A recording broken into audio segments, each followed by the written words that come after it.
You know, I think it's safe to say we're all kind of curious about hate, right? Yeah, where does it come from? Exactly, and what can we do about it? I mean, can we even overcome something like hate? It feels so big, you know? Mm-hmm.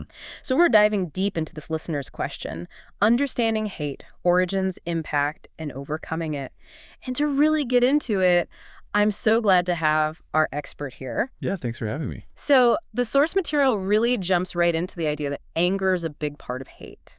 And that kind of makes sense to me, right? Right. Anger, it's such a strong emotion. It feels almost primal, like warning you about something, Right. right? Well, think about our early ancestors for a second.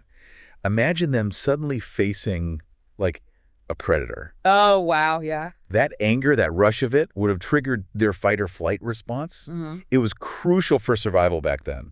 I can totally see that.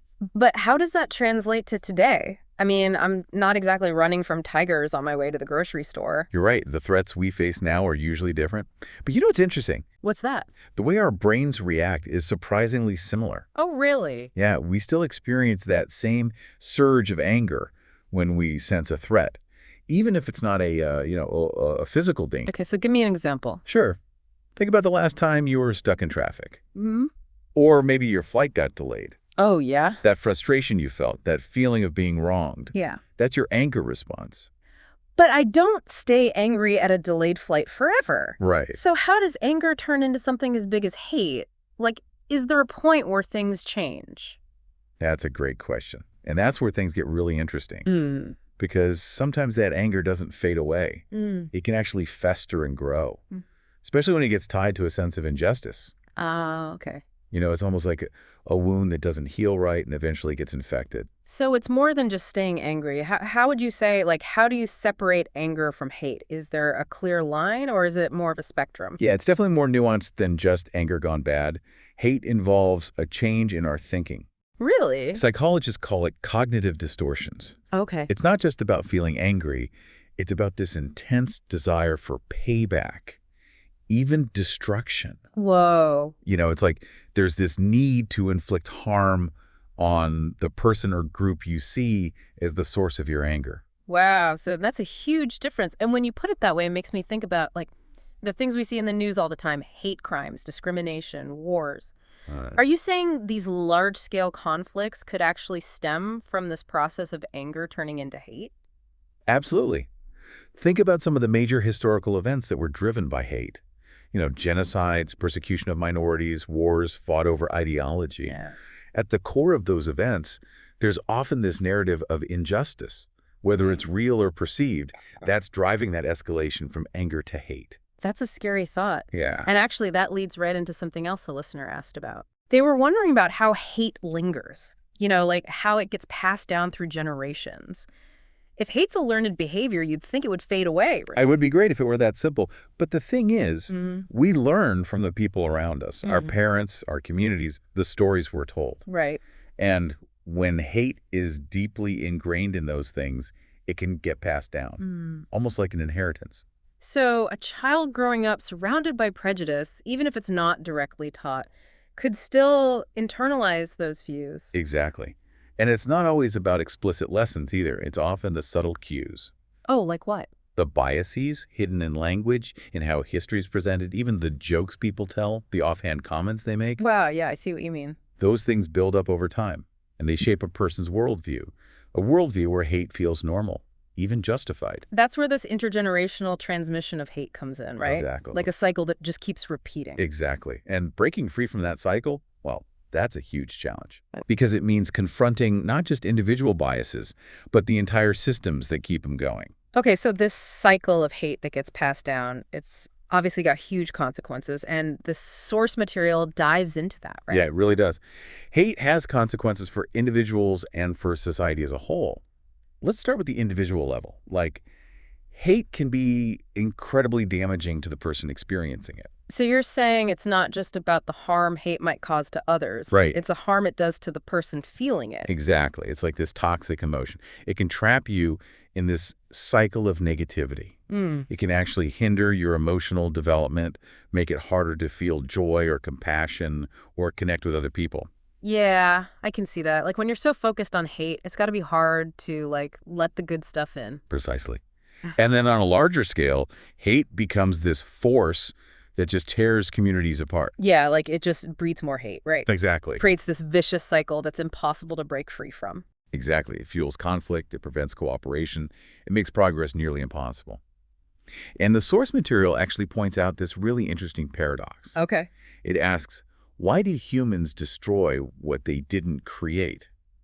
That's a good question. It seems kind of counterintuitive, right? Yeah. Like we have this instinct to just lash out at things we don't understand or things that are different from us.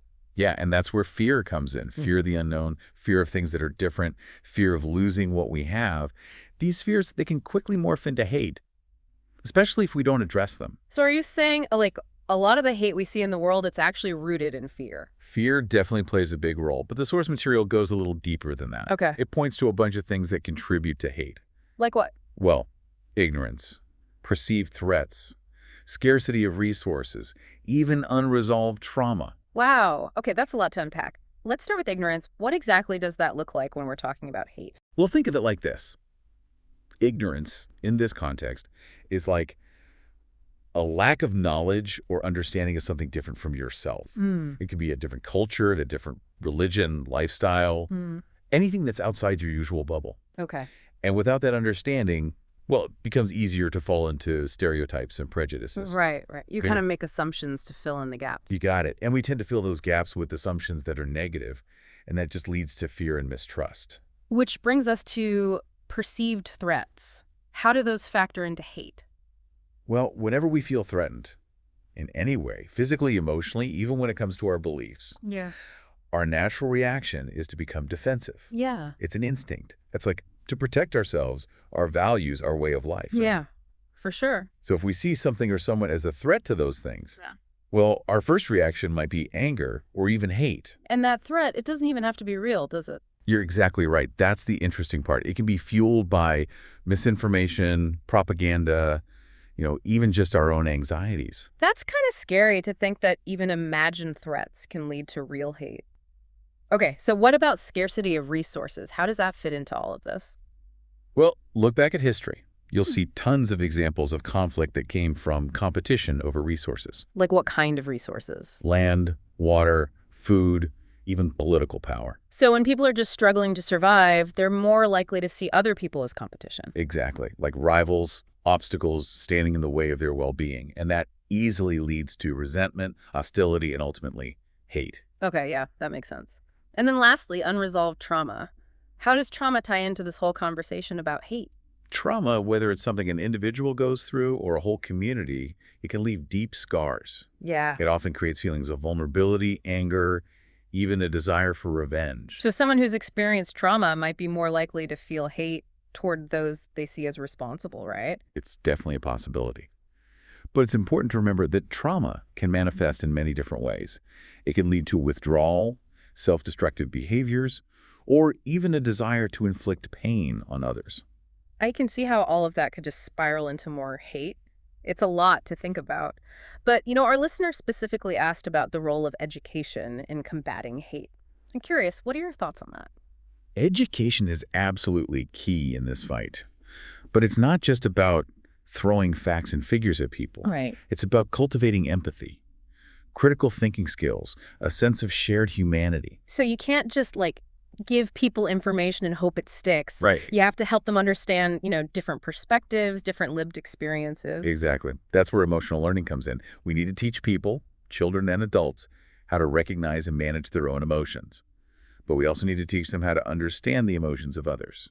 It seems like if you can understand where someone else is coming from, even if you don't agree with them, it'd be a lot harder to hate them. You're right. Empathy is one of the most powerful antidotes to hate. It allows us to see beyond our own limited perspective and recognize the shared humanity in others, even those who are different from us. Okay, so what would this kind of education actually look like in the real world? Mm-hmm. Are there programs or initiatives out there that are doing a good job of addressing hate through education?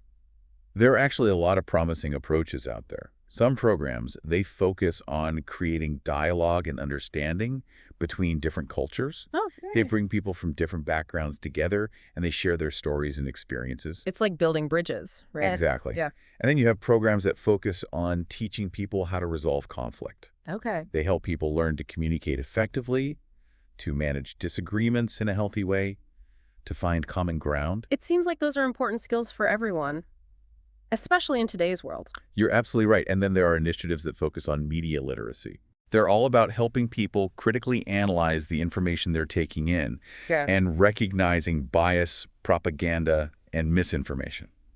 That's so important these days, right? I mean, we're just bombarded with information from everywhere, and it's hard to know what to believe. Exactly.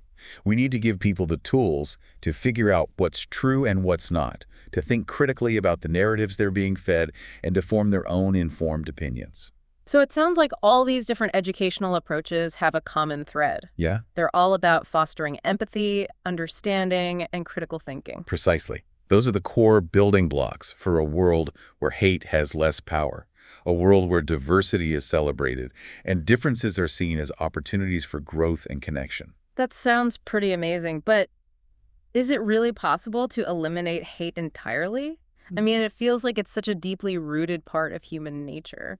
That's the million-dollar question, isn't it? It's something philosophers and social scientists have been grappling with for centuries. It's like that whole nature versus nurture debate, right? Right. Are we born with hate, or is it something we learn? And like a lot of things, I think the answer is probably somewhere in the middle. Yeah. We have this capacity for both incredible love and, well, deep hate. Right. And I think the key is understanding what pushes us in one direction or the other. So you're saying we're not, like, doomed to repeat history. There's hope that things can get better. I believe there is. The source material makes this great point. Hate might be powerful, but it's not unbeatable. Okay. We have the power to choose a different path. So how do we do that? How do we choose a different path? It starts with understanding. Cultivating empathy, understanding, and compassion. That's all great in theory, but, like, how do we actually do that? It's easy to feel overwhelmed by all the hate in the world. I mean, where do we even begin? It's true. The challenges are huge, but there are concrete things we can do, Like what? both as individuals and as a society. We can start by really looking at our own biases. Challenging the narratives that keep hate alive. Speaking out against injustice. So it's not enough to just educate ourselves. Right. You have to actually take action, be a part of the solution. Exactly. And those actions, they can start small. Yeah. Yeah. Having those honest conversations with people who have different views, supporting organizations that are promoting tolerance and understanding, even just being mindful of the language we use, Right. the jokes we tell. Yeah. All of that matters. So you're saying even small things can make a difference. Absolutely. Change rarely happens overnight. It's an ongoing process, right? Right. But every act of kindness, every time we try to bridge those divides, every time we challenge hateful rhetoric, all of it adds up. It's almost like we're planting seeds and hoping they'll grow into a world with less hate. That's a beautiful way to put it. Okay. And it reminds us that we each have a role to play. Well, I think we've covered a lot of ground today. We've explored where hate comes from, how it impacts us, and, well, how we can possibly overcome it through education, empathy, action. It's been a really interesting deep dive into the listener's question, and I hope you've gotten some good insights from it. It's been a great conversation. Yeah. And even though this is a tough topic, I hope you're leaving here with a sense of hope, I think I am. a belief that we can create a world where love and understanding win. Me too. So to our listeners out there, we'll leave you with this. If hate is something we learn, then love is too. Choose to be a force for good. Challenge hate wherever you see it. And never underestimate the power of your actions, no matter how small they might seem. Until next time, keep exploring, keep learning, and keep striving for a better tomorrow. This is DigitView.